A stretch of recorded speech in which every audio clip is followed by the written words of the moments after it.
Good morning and welcome to the Corona Chat with Matt. Good to be back together. We are continuing to move through the New Testament letters that follow Acts, and I've continued to find these golden nuggets that I've been able to share. And hopefully it's been helping you. I know that this has been helping me.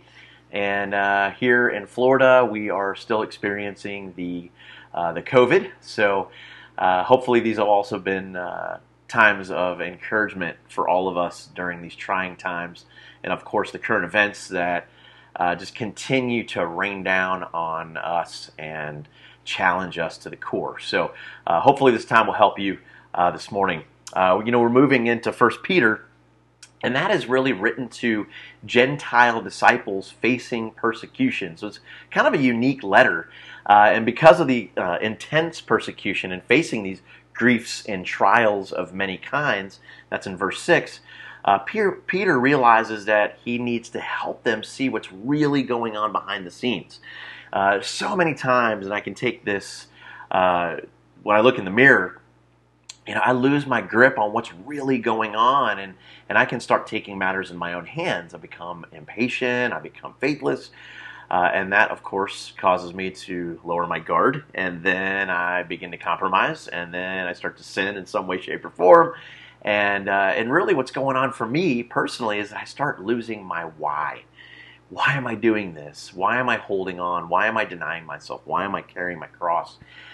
So what we see in verse 7 is that Peter kind of explains that this is all happening, these griefs and trials of many kinds, so that my faith might be proven genuine when I meet my Maker. So, I'm not going to be ready until I face trials, until my faith is tested, until I get to a point where I am forced to choose God over this world.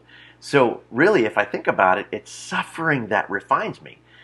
It's hardships, it's griefs of many kinds that actually is preparing me, is getting me ready.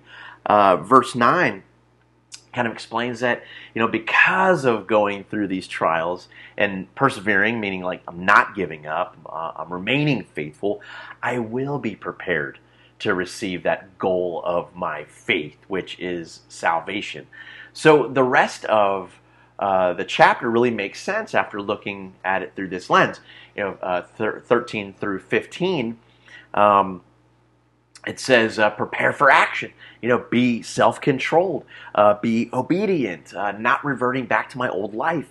We're supposed to be strangers here. We're supposed to be loving instead of resembling the world, right?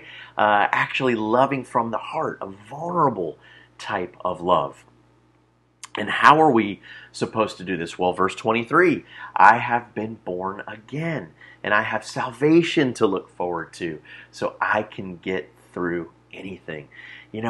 This has been an eye-opener, and I think of some other verses that might continue to help us to go down this road here and stay in this lane. 2 Corinthians 4:16, therefore we do not lose heart. Inwardly, I am being renewed day by day. Then verse 17, my troubles, it's my troubles that are achieving for me an eternal glory that far outweighs them all. See, it's the troubles that are actually achieving this for me. John 16:33, Jesus says, I have told you these things so that in me you may have peace. In this world you will have trouble, but take heart, I have overcome the world. When I lose my gaze, I begin to drift. I begin to make decisions that are best for my life here in this world as opposed to making sure that my salvation is secure. So I start to compromise. I become judgmental. I become ungrateful. I get suspicious. I lose my footing. I start to slip. So my eyes, they really need to be fixed on God's perspective and ultimately the eternal plan that He has in store for me. So today, let's keep our focus. I want to keep my focus. And it's, of course, I'm going to face these griefs and trials of many kinds, but that is actually preparing me to receive the goal of my faith, which is salvation. I really pray for all of us to see this as a golden nugget this morning as we travel into our day. And I know that if we can see through God's lens, it will only strengthen us and it will only prepare us for that coming goal of our faith, salvation. I love you all. Have a great day and be safe.